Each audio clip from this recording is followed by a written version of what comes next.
আলামিন আল্লাহ রাব্বুল আলামিন তাদেরকে বড় সম্মানে ইজ্জতের সাথে রাখছেন। ওয়াদার মাঠে পাকিস্তানের ইস্কান্দার মির্জাকে পাকিস্তানের লৌহ মানব বলা হতো। এই ইস্কান্দার মির্জা এই কথা বলেছিল, মৌলভীদেরকে দেশ থেকে বের করে দেয়। এরা আমাদেরকে পিছনের দিকে নিয়ে যেতে। আপনারাও কি করে এরকমই মনে করেন নাকি?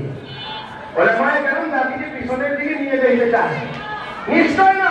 ওলামায়ে কেরাম জাতিকে সামনের দিকে নিয়ে যেতে চায়, জাতিকে আলোর দিকে নিয়ে যেতে চায়। কারণ কোরআনের মাধ্যমে জাতিকে আলোর দিকে নিয়ে যেতে চায়। আর যদি কোরআনের আলো না থাকে সব অন্ধকার। এই জন্য আমি বলি কোরআনের আলো যদি দুনিয়ার বিদ্যার সাথে না থাকে, কোরআনের এলেমের ছোঁয়া যদি না থাকে, তাহলে যত বড় ব্যক্তি যত বড় শিক্ষিত হবে, হতে পারে বড় শিক্ষিত হয়ে বড় চোর হতে পারে, বড় ডাকাত হতে পারে, বড় দুর্নীতিবাজ হতে পারে।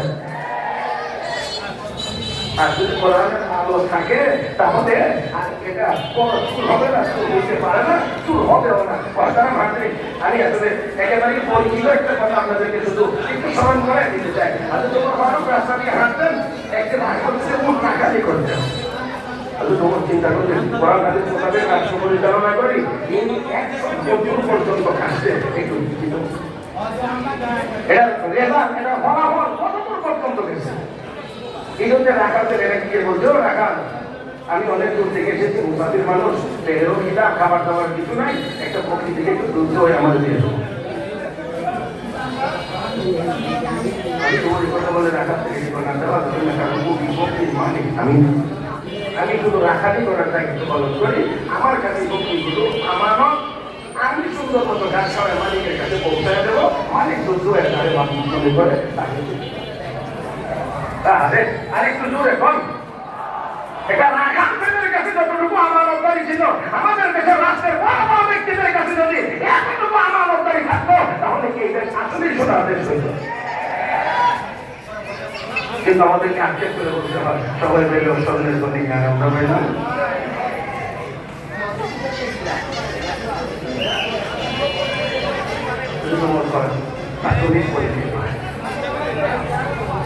প্রাথমিক পরীক্ষায় আরেকটু আগায় জবাব দিতে পারবে না তো, কারণ যখন কে দেখবে এই বকরির মনে লোক নাই তখন তো ধরে ধরবে। এই জন্য না একটা কাজ বকরি এইটা বিক্রি করে না, তাহলে আর ঝামেলা নাই, ঝামেলা কম। আর এরকম বকরি কত বড় পালের দিকে এরকম মাঝে মাঝে হারানো না, এক পালের থেকে আরেক পালের সাথে চলে যায়, এদিক ওদিক হয়। এটা সুন্দর করে মালিককে বুঝাই বললে মালিকও বলে দিবে। মানে এত সুন্দর করে বুঝে দিয়েছে, যত সুন্দর করে বুঝে দিয়েছে, রাখাল থেকে ততই সম্পূর্ণ হইতেছে, ভিতরে বাঘের নমুনা চোখের মধ্যে বুঝে উঠতেছে। কথা বললেন মানে দেখতে দেখাতে হুজুরের মতো কথা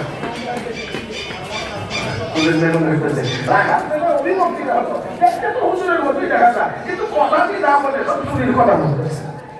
এই জন্য বক্তব্য যখন শেষ, এবার ওই রাখার ছেলেটি আমি রাস্তা দিয়ে হাঁটলে শয়তান ওই রাস্তা দিয়ে এই রাস্তা দিয়ে যায় না। আর আমাদেরকে দেখলে শয়তান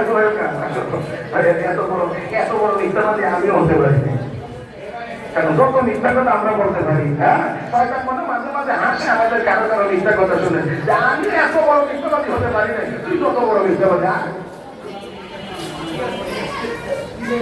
রাখাল ছেলেটি আবার আচ্ছা তোমার দিকে চোখ বড় করে তাকিয়ে মালিক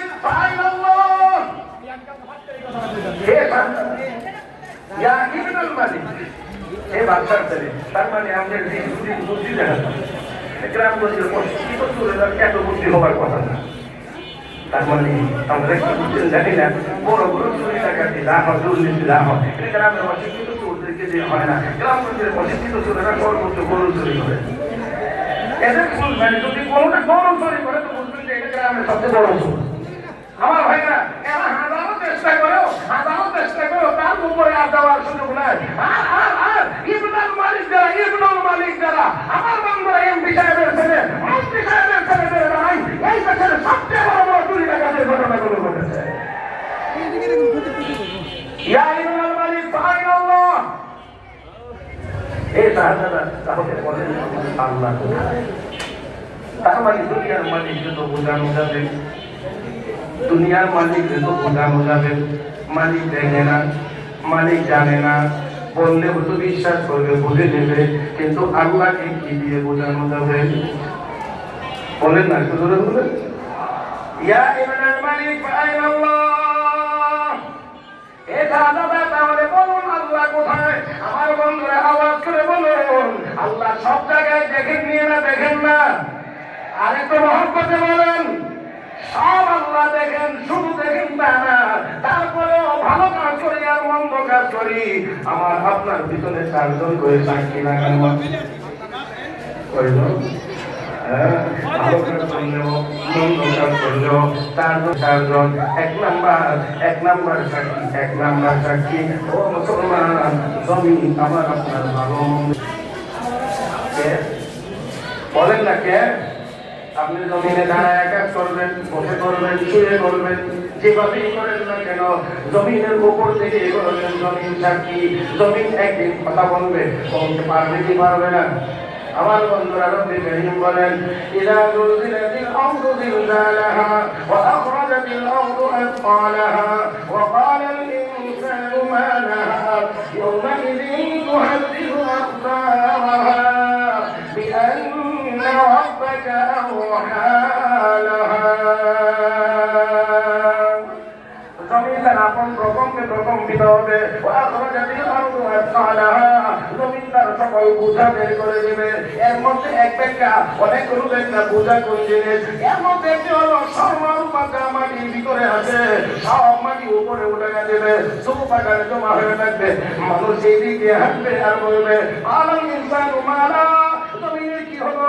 স্বর্ণরূপা সব বের করে দিচ্ছে, অথচ একটু সামান্য স্বর্ণের জন্য চুরি করেছিলাম, সামান্য স্বর্ণের জন্য চিন্তাকারী হয়েছিলাম, আর আজকে স্বর্ণ এমন করে পড়ে আছে, কেউ তাকানো নাই, কেউ দেখেও না। আর ইয়াওমাইযিন তুহাদ্দিথু আখবারাহা, তুমি ওই দিন কথা বলবে, তুমি সব সংবাদ প্রকাশ করে দেবে। কে কোথায় কিভাবে আমল মন্দ আমল করেছি কেন বলবে? রব্বি কারীম বলেন, বিআন্না রাব্বাকা আওহা লাহা। হাবিব আপনার রব ওই দিন জমিনকে নির্দেশ দেবেন, জমিন কথা বল, জমিন কথা বল। আল্লাহ বলেন, জমিন কথা বলবে না, বলবে না? বলতে পারবে না, পারবে না? মুসলমান পারবে কি পারবে না? সেই দিকে যাওয়ার প্রয়োজনই আমরা মনে করি না। আমার আল্লাহ চাইলে অবশ্যই, আমার আল্লাহ যখন নির্দেশ করবেন, জমিন অবশ্যই কথা বলবে, অবশ্যই কথা বলবে। 1 নাম্বার সাক্ষী জমিন সাক্ষী, জমিন কথা বলবে। 2 নাম্বার আমার আপনার শরীরের অঙ্গ প্রত্যঙ্গ, এইগুলো হলো আমার ভালো মন্দ কাজের সাক্ষী, করলেও তারা সাক্ষী দিবে, মন্দ কাজ করবে। আমরা জানি কোরআনের আয়াত সূরা ইয়াসিন, اليوم نختم على أفواههم وتكلمنا أيديهم وتشهد أرجلهم بما كانوا يكسبون। ও মুসলমান, জবান বন্ধ করে দেওয়া হবে, হাত কথা বলবে, পা কথা বলবে। মুসলমান, আল্লাহ রাব্বুল আলামিন যখন বলবে, তখন হাত কথা বলবে, পাও কথা বলবে। আমার ভাইরা 2-3 নম্বর হলো কিরামান কাতিবিন, ফেরেশতারা আমার আপনার ভালো মন্দের গুনাহের পাপ সওয়াবের কাজের সাক্ষী, তারাও সাক্ষী হবে। ও মুসলমান, ফেরেশতারা তো আর উল্টা সিধা বলবে না, কম বেশি বলবে না, বেটা বলবে, যতটুকু দেখবে ততটুকু বলবে। 4 নাম্বার তৈরি করা আমলনামা, তৈরি করা আমলনামা। 4 নাম্বার সাক্ষী আসরের ময়দানে সকলের আগে দেওয়া হবে, সকলের হাতেই দেওয়া হবে তার আমলনামা। ইকরা কিতাবাক কাফা বিনাফসিকা আল-ইয়াওমা আলাইকা হাসিবা। ইকরা কিতাবাক, ওই দিন কিতাব পড়ো, তোমার আমলনামাটা তুমি পড়ো, ওই দিন পড়বে পড়বে পড়বে, আর আক্ষেপ করবে, চোখের পানি ছেড়ে কাঁদবে, আফসোস করবে, মালি হাযাল কিতাব লা ইউগাদিরু সাগীরাতান ওয়ালা কাবীরা ইল্লা আহসাহা ওয়া ওয়াজাদু মা আমিলু হাদিরা ওয়া লা ইয়াযলিমু রাব্বুকা আহাদা। কি হলো?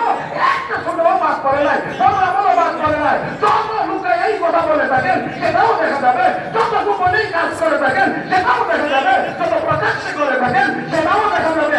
একটাও বাদ করবে না। দুনিয়াতে 9-6 করে পার পাওয়া যাবে, রব্বুল আলামিনের আদালতে 9-6 করে পার পাওয়ার কোনো ব্যবস্থা থাকবে না। সেদিন কোনো ব্যবস্থা থাকবে না। আমার বন্ধুরা, তাই আসুন আমি বলেছিলাম একদিক, আসলে হয়ে গেছে আরেকদিক, যার তাই হয়ে গেছে আলহামদুলিল্লাহ। মহতারাম হাজিরিন, তাহলে যে একদিক কাজ করি না কেন আল্লাহ সব দেখেন, সব দেখার পরেও সাক্ষীরও ব্যবস্থা নাই না আছে আছে, ওই সাক্ষীগুলো আল্লাহ বেশ করবে। কারণ কিছু জানেন না তখনও বলবে আল্লাহ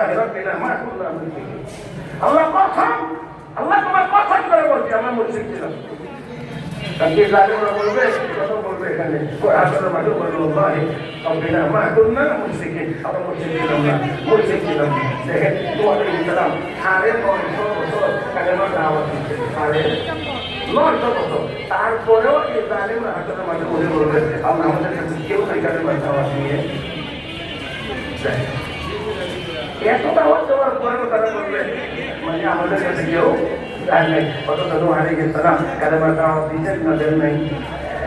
সেখানেও আল্লাহ রাব্বুল আলামিন এখানে আবার অন্য উদ্দেশ্য, এই উম্মতের শ্রেষ্ঠত্ব প্রকাশ করার জন্য আল্লাহ রাব্বুল আলামিন নূহ আলাইহিস সালামকে বলবেন, আল্লাহ নূহ আলাইহিস সালামকে বলবেন, নূহ তুমি বলে কালেমার দাওয়াত দাও নাই? বলে আল্লাহ আমি তো দিয়েছি, তো সাক্ষী আছে? বলে আছে। কে আছে? আখিরি নবীর উম্মতের। তো আখিরি নবীর উম্মতকে আল্লাহ দেখবেন নূহ নবীর কালেমার দাওয়াত দিতে আল্লাহ অবশ্যই দিয়েছেন। দাওয়াত দিয়েছেন বলে হ্যাঁ দিয়েছেন, অবশ্যই দিয়েছেন। قال رب إني دعوت قومي ونهارا فلم يزدهم دعائي إلا فرارا وإني كلما دعوتهم لتغفر لهم جعلوا أصابعهم في آذانهم واستغشوا ثيابهم وأصروا واستكبروا استكبارا। কোরআনে আয়াত আছে নূহ আলাইহিস সালাম দিনে রাতে দাওয়াত দিয়েছেন। কালেমার দাওয়াত দিলেই এই জালেমরা করবে কি? কানের ভিতরে আঙ্গুল ঢুকাই দিত যাতে করে আওয়াজ কানের ভিতরে প্রবেশ না করে। আমার বন্ধুরা ওই জালেমরা আঙ্গুল দিত। আর আমাদের দেশে অনেকেই বেশি নিরপেক্ষতার দিকে কয় আমার অনুষ্ঠানে হবে নিরপেক্ষ। কালকে করেন আরেকটু জোরে গান। মুসলমানের দেশে নেতাগিরি করতে হলে অবশ্যই কোরআনের তিলাওয়াত দিয়ে অনুষ্ঠান শুরু করতে হবে।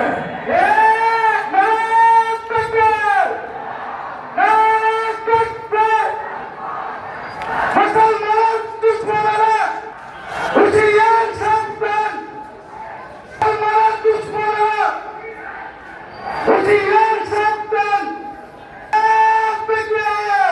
আমার ভাইয়েরা একটু সংক্ষিপ্ত হইল আর আপনাদের আওয়াজটা একটু বলিষ্ঠ হইত। অনেকেই মনে হয় এখনো মানে আল্লাহ বলতে হবে, এই জন্য আপনারা প্রস্তুত ছিলেন, তাই না? এগুলো একটু প্রস্তুত করে দেওয়া দরকার, যাতে করে একবার একটা আওয়াজ হওয়া অবস্থায় আমার বন্ধুরা যাতে অন্তত পক্ষে কেরানীগঞ্জের ভিতরে করতে নাই যে মাশাআল্লাহ এই কেরানীগঞ্জ থানার ভিতরে যেন কোনো অলিতে গলিতে সিপাহি সাপাই অন্তত 8-10 লুকিয়ে রাখতে না পারে। এমন একটা আল্লাহু আকবার হতে পারে কি? আপনাদের দ্বারা হতে পারবে মনে হয়? খেতে পারবেন? একটু ডাইন হাত তুলেন তো দেখি, ডাইন হাত মোট করেন। আমার সাথে একটু কথা বলেন আগে। জমিন কার? আসমান কার? সব কিছুর মালিক কে? আমাদের মালিক কে? তাহলে আল্লাহ কবি আল্লাহ নামের আওয়াজ হবে, আসছে না জোরে? এবার হোক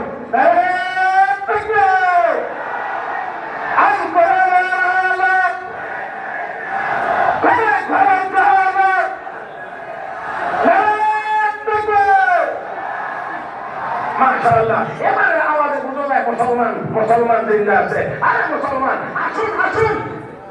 আমরা মুসলমান, আল্লাহ আমাদেরকে কোরআন দিয়েছেন। এই কোরআন আমাদের কাছে থাকবে, তাহলে আমরা শক্তিশালী থাকবো। কোরআন সিনার ভিতরে থাকবে, সিনা মজবুত থাকবে। কোরআনের আলো ভিতরে থাকবে না, তাহলে এটা মজবুত থাকবে না, এটা দুর্বল। আমার বন্ধুরা, কোরআনের আলো যদি ভিতরে থাকে, কোরআনের এলেম যদি ভিতরে থাকে, আর আমরা যদি সেই অনুযায়ী আল্লাহর গোলামি করতে পারি, আল্লাহকে যদি আমাদের করে নিতে পারি, আমরা আমেরিকারও পরোয়া করি না, রাশিয়াকেও করি না, চাইনাকেও আমরা পরোয়া করি না, ইন্ডিয়ান নরেন্দ্র মোদীকেও আমরা পরোয়া করি না।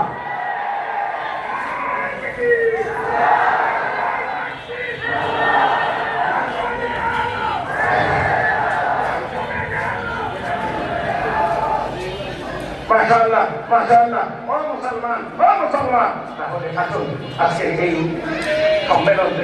সম্মেলন থেকে আজকে আমাদের গান নয়, মাশাআল্লাহ গান নয়, গান এক সময় সিনেমা হলে ছিল, পরে টেলিভিশনের মাধ্যমে ঘরে আসছে, মোবাইল শরীফের মাধ্যমে পকেটে পকেটে। আপনারা অনেকে হাসছেন, আমি মোবাইল শরীফ দিচ্ছি, তাই না? এই জন্য একটু খেয়াল আসছে। আমি অবশ্যই সম্মানের জন্য বলছি না। কোরআনে আল্লাহ বলছেন বাশশিরিল মুনাফিকিনা বিআন্না লাহুম আযাবান আলীমা। আল্লাহ বলছেন মুনাফিকদেরকে যন্ত্রণাদায়ক শাস্তির সুসংবাদ দেন, শাস্তির সুসংবাদ হয় না। আর ওই দৃষ্টি থেকেই বলছি আমার বন্ধুরা, এমন মুসলমানের সন্তান আছে একদিনের ভিতরে যতটা সময় শুধু মোবাইলের দিকে তাকিয়ে আছে, এর গোটা জিন্দেগিটাও এতটুকু সময় কোরআনের দিকে তাকিয়ে থাকে। গোটা জিন্দেগি মিলাইলেও হবে না, একদিনের ভিতরে যতক্ষণ পর্যন্ত সে শুধু মোবাইলের দিকে তাকিয়ে আছে, কানের মধ্যে হেডফোন লাগানো, শরীর মাথাইতেছে গাইতেছে, গাড়ি হরন দিকে দিতে গিয়ে ওর শরীরে ধাক্কা লাগছে, তারপরে তার কানে আওয়াজ যাচ্ছে না। আমার ভাইয়েরা, আর এই গান আর এই মোবাইল আর এই যে ভিতরে যা যা আছে সব কিছুর মাধ্যমে আজকে আমাদেরকে অবশ্যই ধ্বংসের দিকে নিয়ে যাওয়া হচ্ছে। কোরআন চিনার ভিতরে থাকলে অবশ্যই কিনা ইহুদি খ্রিস্টানদের যে কোনো অনৈতিক কাজের মোকাবেলা সঞ্চার হয়ে উঠবে। এই জন্য গান বাজনা দিয়ে যদি একে কোরআন থেকে দূরে সরে দেওয়া যায়, যেভাবে ইচ্ছা সেভাবে তাদেরকে আমরা মারতে পারবো, পিটাইতে পারবো। কোরআন বলা যদি 200 কোটি মুসলমান আমরা হতে পারতাম, একবার আল্লাহু আকবার বলতে পারতাম, তাহলে অবশ্যই আমাদেরকে হাজার মুসলমানদেরকে এত নির্মমভাবে হত্যা করার এই দৃশ্য আমাদেরকে দেখতে হতো না। আমরা তাকিয়ে তাকিয়ে দেখছি কেমন করে মুসলমানকে নির্যাতন করা হচ্ছে, কেমন করে তাদের বাড়িঘর ভাঙা হচ্ছে, কেমন করে মায়ের সামনে শিশু বাচ্চা মারা যাচ্ছে, কেমন করে শিশু বাচ্চার সামনে মা বাবা মারা যাচ্ছে, বড় ভাইয়ের সামনে ছোট ভাই মারা যাচ্ছে, ছোট ভাইয়ের সামনে বড় ভাই মারা যাচ্ছে। শুধুমাত্র দেখছি আর শুধুই দেখছি আর শুনছি, এতটুকু পর্যন্তই। কিন্তু যা বলার কথা ছিল আমরা বলতে পারিনি, যা করার কথা ছিল আমরা তা করতে পারি না। কেন পারছি না? একমাত্র কারণ আমাদের শিক্ষা। আরেকটু আসতে পারবো।